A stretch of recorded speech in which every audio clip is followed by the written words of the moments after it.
sebahagian daripada DTC lah yang dia atau Hidayah Center setiap minggu. Maksudnya sebahagian daripada ni ialah macam kita selepas berdakwah yang kita kenal apa itu yang dikatakan mu'alaf.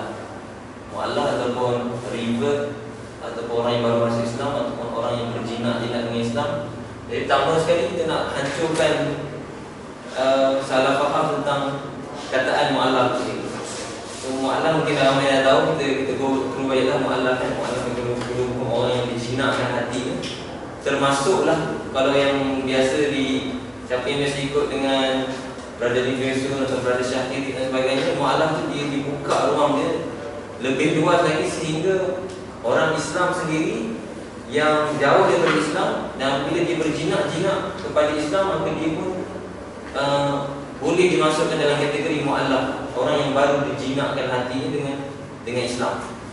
So definisi mu'alaf tu, sebab tajuk kita hari ni lah, tak ada pakai yang bagus. Mu'alaf cuma nanti kita akan break macam mana mu'alaf dalam kategori yang tadi ialah revert, orang yang telah pun menerima Islam dan baru sedang dalam tempoh untuk berdiri dalam Islam secara selesa.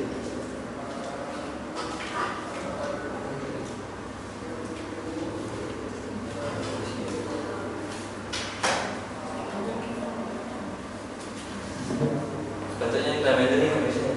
Siapa yang biasa Islam Mandarin? Biasa? Sudah sampai mana minggu lepas?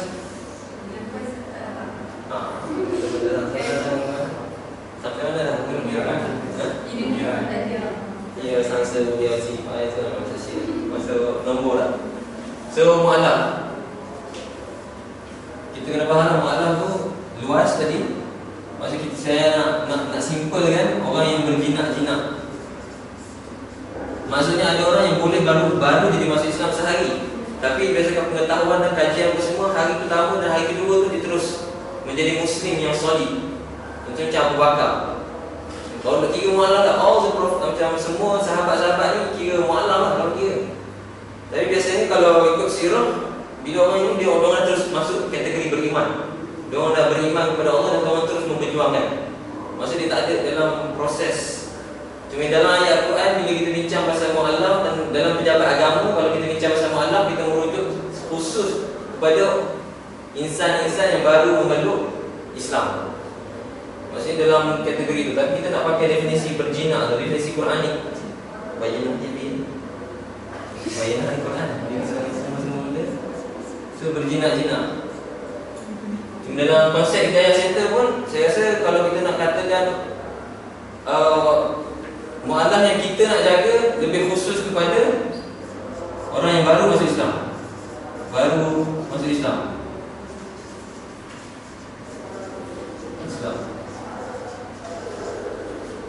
Baru masuk Islam ataupun macam ni lah.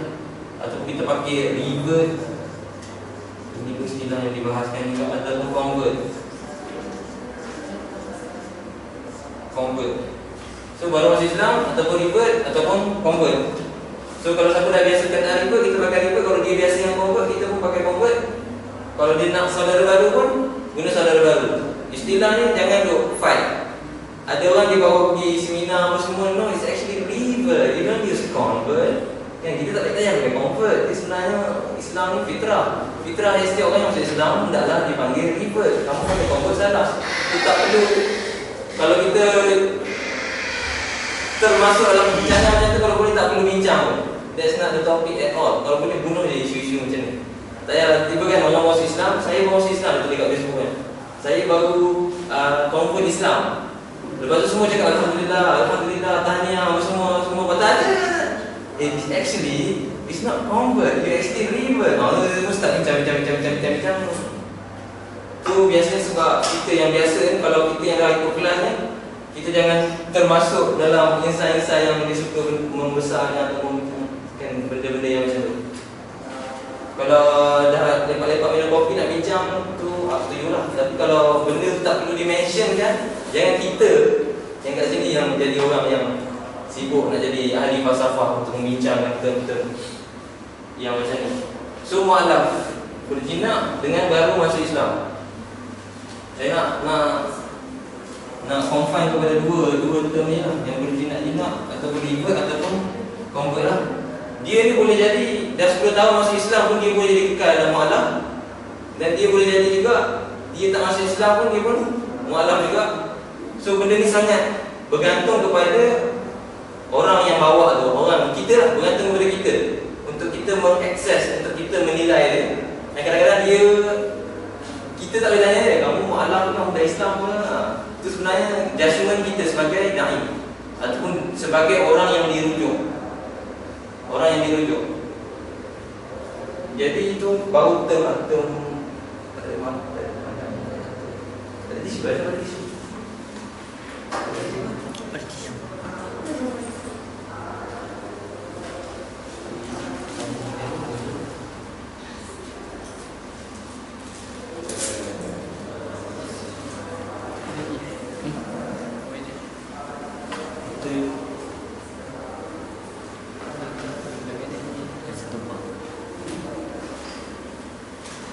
Lepas tu next kategori ialah jenis mu'alaf. Jenis mu'alaf. Saya cuba ikut kronologi lah tu. Maksudnya tadi satu definisi dan maksud orang yang masuk Islam. Sekarang jenis mu'alaf ni, kenapa dia berminat masuk Islam lah? Saya nak kenapa pakai definisi tadi, kenapa dia berjinak-jinak dengan Islam ataupun kenapa dia masuk Islam. So bila saya cakap mu'alaf, kita pakai definisi yang dalam kelas lah. Mungkin buku-buku agama masing-masing ada definisi yang berbeza. Cuma dalam kelas ni kita pakai definisi tadi. So mu'alaf ni ada macam-macam jenis lah. Kenapa dia nak berjinak-jinak, ataupun kenapa dia nak masuk Islam, ataupun kenapa dia dah masuk Islam pun. So contoh Islam, kenapa orang cakap, kenapa berjinak-jinak, kenapa dia jenis mu'alaf? Kahwin. Dia berjinak-jinak sebab dia minat dengan orang kebetulan agama dalam IC dia Islam. So dia pun jadilah mu'alaf. Kedua, contoh kawan. Ini ranking. Ini mimpi. Mimpi ni betul. Dekat US pun ada orang mimpi. Dekat semalam pun saya 2 hari lepas saya bawa seorang Chinese Muslim, Chinese yang belum Islam lagi. Saya bawa dia jumpa Brother Norman Alihan. Sebelum ni, sebulan lepas dia datang jumpa saya, cerita. Dia tak cerita pasal mimpi dia. Dia cerita pasal orang kata dia cerita pasal Al-Quran, pasal saya baca Quran pada tidur semua, saya jadi makin takut. Banyak cerita pasal neraka semua. Tapi saya pada masa yang sama saya sayang Jesus Christ semua. Bila kita cerita sampai dia nangis-nangis, saya suruh dia jumpa dia Ustaz Norman Alihan. So 2 hari lepas session di Mind Speech, saya bawa dia jumpa. So Ustaz, dia saya 3 orang dulu cerita. Lepas tu Ustaz Norman cerita kisah Robert Davila. Ada kat YouTube orang siapa biasa tengok. Ustaz Norman dia 2 bulan lepas dia banyak, setiap kali kumpul jemaah dia akan cerita pasal the story of Robert Davila. Orang yang dia cacat daripada sini sampai ke bawah 15. Dia boleh ni, jaw dia dengan ni. Maksudnya dekat satu hospital tu semua Kristian, satu sisi tak ada Kristian, dekat katil dia ada cross besar. Lepas tu Robert Davila ni dia mimpi Nabi. Nabi cakap Jesus is just a man, he walk and he eat. Kan, maksudnya daripada mimpi. Lepas pada tu baru dia search, dia jumpa YouTube ke semua, dia pun buka Ustaz Norman Alihan sampai dia hafal surah Waras. Sampailah seorang lelaki Egypt dia datang, dia dah lama dia tak kisah Islam semua. Cuma datang dia dengar orang baca surah Waras, kawan dia tu Robert Davila tu, kamu baca apa tadi? What did you read? Where did you get that? Maksud daripada situ. Maksudnya mimpi. Dan kalau nak tahu lagi kisah revert yang dapat Islam lagi mimpi ni, kena datang dinner, Open Your Eyes dinner. Kita punya revert pun ada kisah mimpi dia juga. Itu mimpi. So perempuan yang saya bawa pun Brother Norman tu pun dia ada cerita. Dalam hujung tu dia cakap dia mimpi, dia sujud 12 kali. Dan dia duduk tepi pintu, rupanya dia tengok orang yang sujud tu dia. Lepas tu tanya Brother Norman, what does it mean? I don't know. But I can ask people. So dia makin menangis tak? Menangis, jumpa lagi keesokan.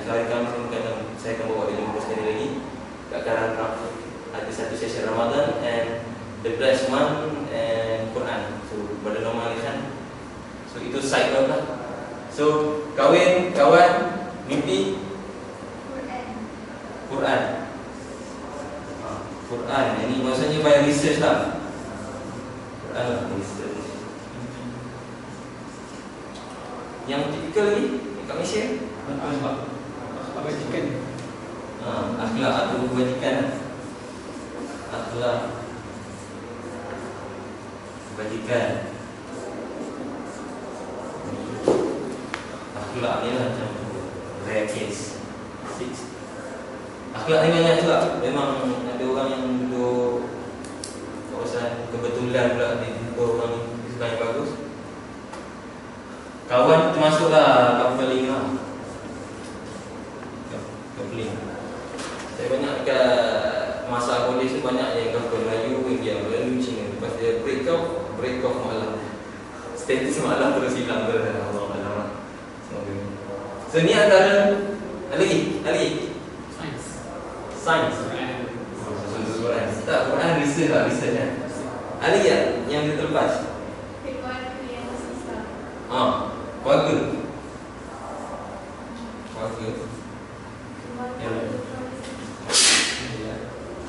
Ya Allah.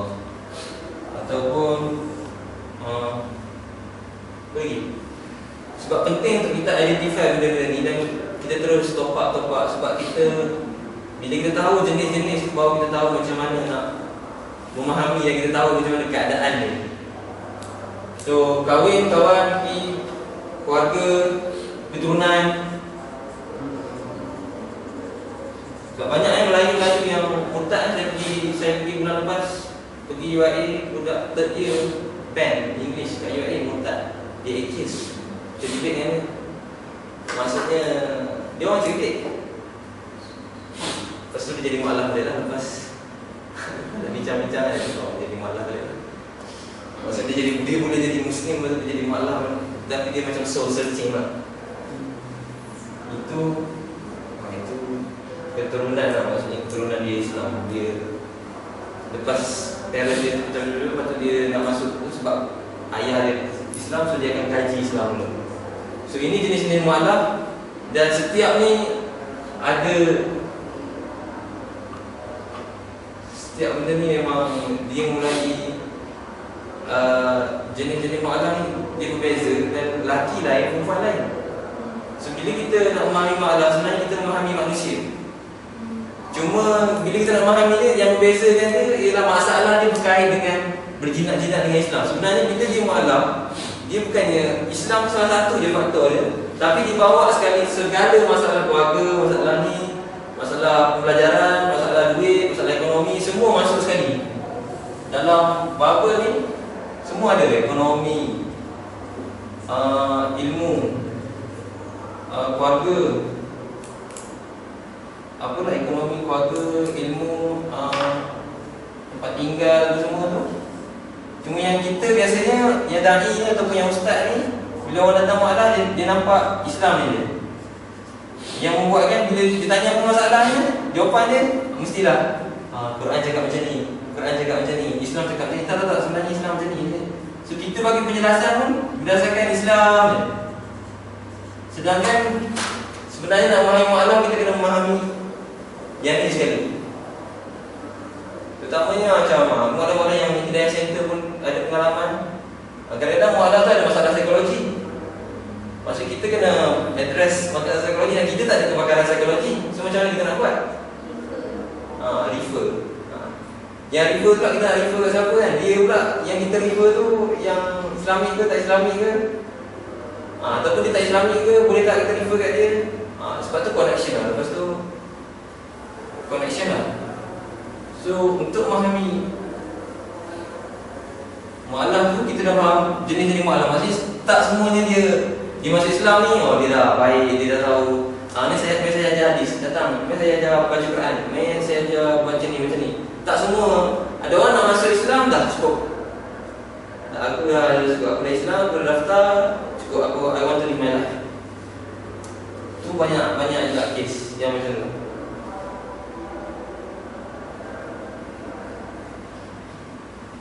Lupa satu lagi yang jadi mu'alaf ni sebab bisnes. Bisnes halal food. Banyak juga yang datang macam Kak Majid Putra, ada Japanese datang, dia nak belajar bahasa Islam, dia nak belajar sebab dia arkitek, one of the biggest architecture company lah. Maksudnya dia macam Bin Laden Group yang buat masjid-masjid kan. Dia dah biasa sangat buat bangunan-bangunan korporat, dia nak buat masjid. Dia nak buat masjid. Dia nak tahu masjid tu apa. Dan ada juga businessman yang dia nak buat bisnes halal. Terutamanya Japanese lah, yang 2-3 minggu ni Japanese sebab Olimpik nanti kat Japan. So banyak don't expect lots of Muslims to be coming, so they have to venture into halal food. So they have to learn halal. So diorang punya pengetahuan pasal halal industri lagi power pada kita sebab dia study semua. Tu boleh jadi juga, boleh jadi kenapa dia nak tahu bahasa Islam. So setiap benda tu, bila kita dah tahu jenis mu'alaf tu,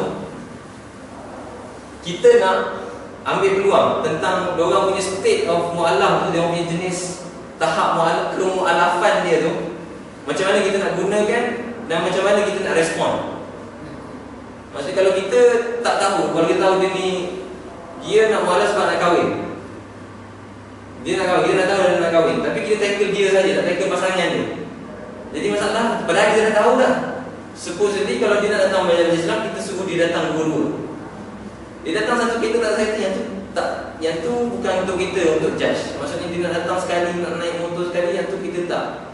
Kalau gaji kau ambil dah selesai kan, kalau you are capable. Tapi kalau kita nak dua-dua datang, supaya kita boleh address dua-dua. Sebab masalah terbesar ialah bukan orang yang nak belajar Islam, yang pasangan. Sebab kes perceraian di antara mu'alaf disebabkan pasangan yang sedia Muslim biasanya. So, kalau dia datang sebagai orang yang nak mengkaji, kalau dia datang sebagai orang yang nak mengkaji Islam, kita kena jawab secara intelektual. Kita boleh cakap, kamu kenalah banyak bersabar, sebenarnya ini ujian daripada Allah SWT. Dia tak boleh ujian-ujian tu, tak boleh. Kita kena address berdasarkan tahap dia. Sebab tu penting untuk kita. Sebab tu bila kita buat street dakwah pun apply juga. Bila kita buat street dakwah, dia cakap Assalamualaikum, kita kadang-kadang dia dah tahu dah. Kita kena check dulu, dia dah tahu macam mana dah. Kalau kita pakai skrip sama je, jadi bosan lah. Jumpa kawan ni jadi bosan. Dah bosan lah. Ya, dia tahu dah. Sebab kita sibuk nak bercerita, tapi kita tak siasat dia ni. Dia dah tahu banyak mana dah. Dia duduk Malaysia, sebab benda ni dia dah tahu. So kita pergi tackle benda-benda yang dia tak tahu lagi. Tahu tak sebenarnya macam isu apa? Sebab tu bahan-bahan kita pun kena cemerlang dengan bahan-bahan display kan, booklet kita ataupun kita punya poster yang atraktif kan. Dia ada orang yang datang. Itu jenis-jenis. Dah isyak lagi.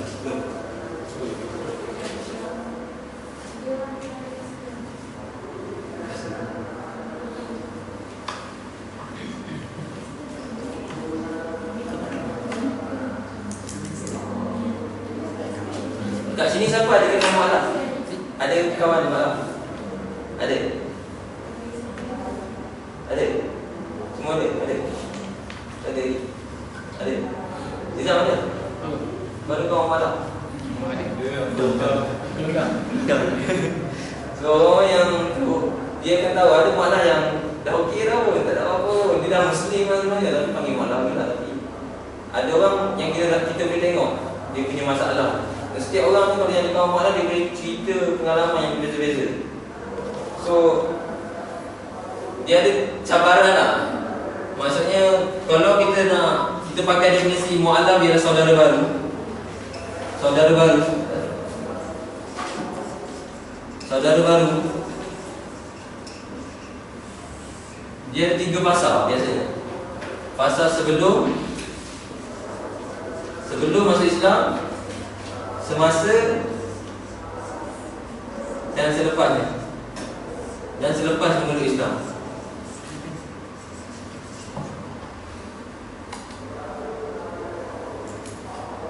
Selepas masuk Islam. Setiap 3 ni kita bukan tahu dia sekarang tak pasal kat mana. Sebelum, ketika, selepas. Sebelum apa cabaran sebelum masuk Islam? Apa cabaran orang yang kata sebelum masuk Islam? Apa cabaran dia?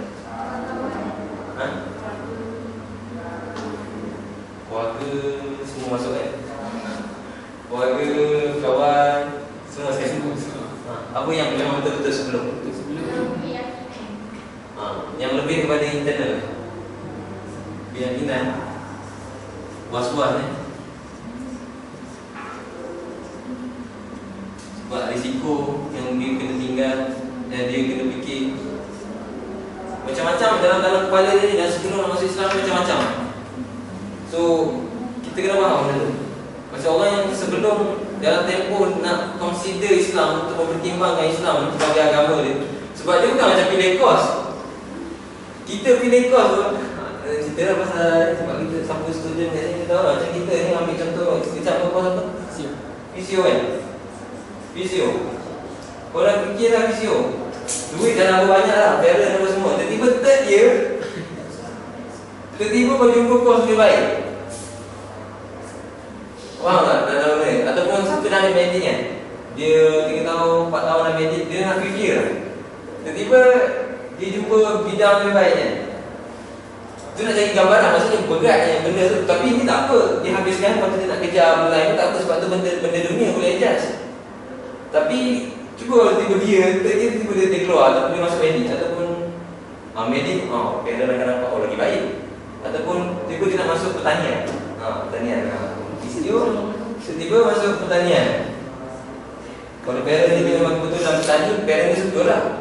Tapi tiba parent dia doktor apa semua, nak hantar anak pergi physio. Tiba-tiba dia nak masuk pertanian, kos pertanian, botani pula tu. Yes, kawan. Sebab dia rasa ni minat dia apa semua kan. Apa ya? Dia punya tekanan kawan-kawan dia macam kat kita. Kawan-kawan dia yang memang semua sekolah physio kan. Ataupun parent lagi lah plus. Maksudnya nak bagi perasaan tu lah. Maksudnya ini benda dunia yang tukar je lah kau macam. Tak masalah pun. Ya lah semua kalau tiba-tiba dia masuk tanya gaji RM5,000, gaji RM10,000 pun tak ada masalah pun. Itu nak bagi dia punya perasaan. Kalau yang tak bekerja saya tahu lah macam nak bagi contoh. Tapi macam yang student macam tu tukar kos. Sekarang kita cerita pasal tukar agama.